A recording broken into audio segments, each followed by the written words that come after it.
Ubunifu mkubwa pia umeendelea katika uimarishaji wa akiba yetu ya fedha zetu za kigeni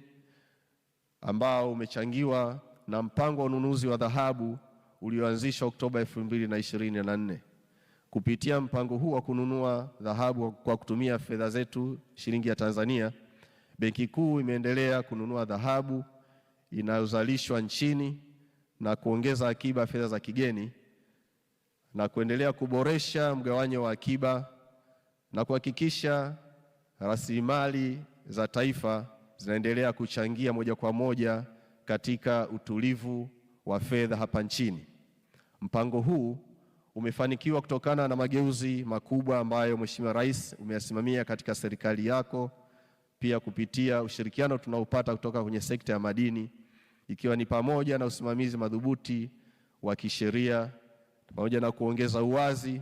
na kusimamia fursa mbalimbali zilizopo katika sekta ya madini. Mpango huo unaoendelea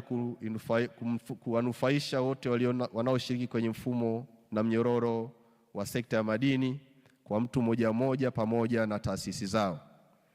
ikiwa ni pamoja na kuweka rasilimali zetu kama nguzo ya kimkakati ya kujenga ustahimilivu wa muda mrefu katika sekta ya nje na uthabiti wa sekta ya fedha, ambapo hadi kufikia juzi tarehe 10 Benki Kuu imeweza kuwa na dhahabu ya tani 27.5 ambazo zina thamani ya takriban shilingi trilioni 10 za Kitanzania.